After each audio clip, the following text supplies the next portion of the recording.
Hi, Tim from Fleurco. I'm here to show you how to install a Gemini shower door today. We've now opened up the box. We've laid out all the parts that we're going to need for the install, as well as gathered all the tools required to install the Fleurco shower door. We have a list here in the handbook of everything you're going to need, and all the parts that are going to be in the box.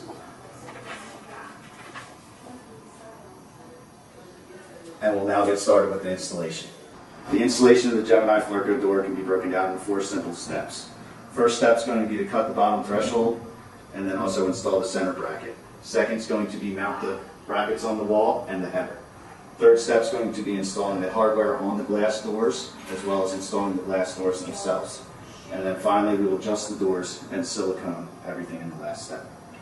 So now we're ready to install the threshold and the center guide. We're going to take a measurement across the width so we know how far to cut this.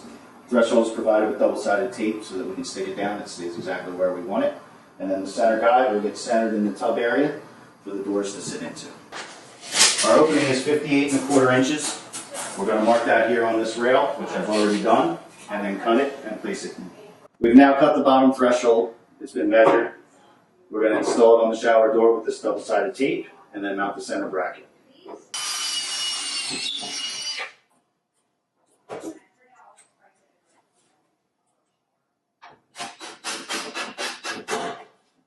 This center screw is going to indicate your mounting position for the center of your wall brackets. We'll just transfer this line directly up with a level line and then mount your brackets at the height provided in the instruction manual for you. So now we're ready to get started installing the brackets.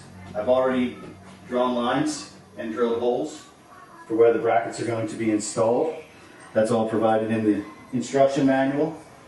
And then if you take a look at the bracket here, you can see there's a tiny piece on the inside that can be adjusted with a set screw when it's time to level out the header bar. And the 2 screws here correspond to these holes.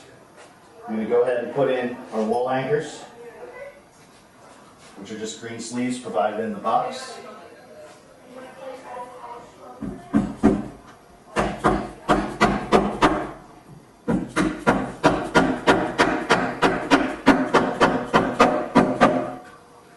If there's a little excess hanging out, you can use a knife. Just cut it so it's flush to the wall.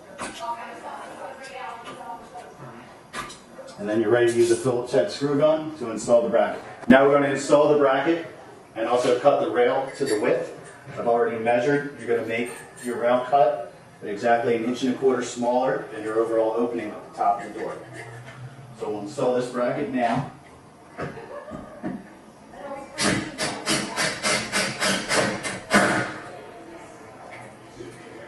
Using 2 screws provided.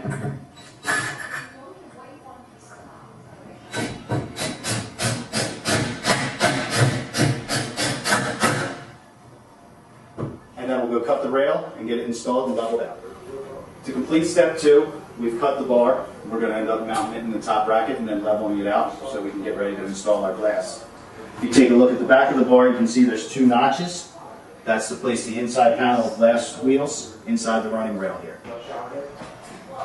And from the looks of it, we need to adjust this bracket up just a little bit. We can do so with the Allen key provided and a small set screw in the top, simply by turning it.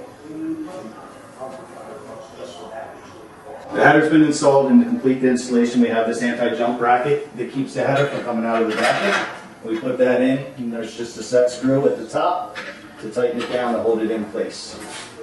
Now we have our glass set out here. We have the 2 panels. This outside panel, the holes are lower, so you can see this is actually going to be the inside of the shower. And then on this panel, the holes are higher. That's going to be the outside of the shower. We have 2 different wheels here. Both wheels have cams in them that allows for you to adjust the door glass up and down, as well as to the plane of the wall. This wheel is for the outside. It's got an anti-jump. It's going to sit facing inward. You're going to install it through the glass here.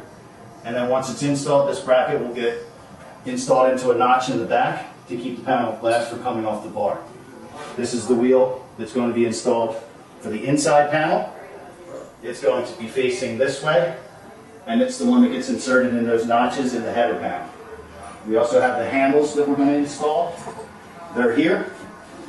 The handles are always going to be installed at the opposite side of the wheels. We've now assembled the wheels and the handles onto the door. We're ready to install the glass on the rail.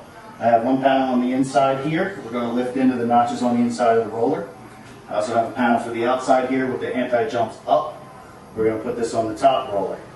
We've also already made sure that our marker tech, there's a coating from Fleurco on the inside of the door, is facing the inside of the shower. So now we can lift this up, place it into 2 notches, and then make sure it's inside the center guide.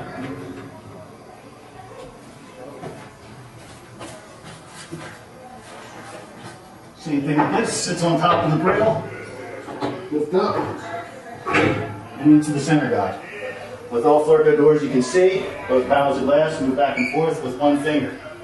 Now we're just going to loosen this screw here so that we can slide our anti-jumps onto the rail so that the door is going to come back off the track. So that's it, you just loosen it, turn it around, and the notch goes inside the header rail. To complete the installation, we went ahead and put our roller covers on the top, both inside and outside. And we're going to place cap covers over the handles. I like to put a little dab of silicone just to make sure they stay placed, and put them on there. We've also added our gaskets to the sidewall, giving us a good seal, and they just press on the place with a firm hand. We have one step left, and that's just the silicone, this bottom edge along here, to prevent any leaking down the road. This is our completed Fleurco Gemini door. It shows you the easy steps that are involved to install the door. Everything should be completed in about an hour and a half. And this is our final product.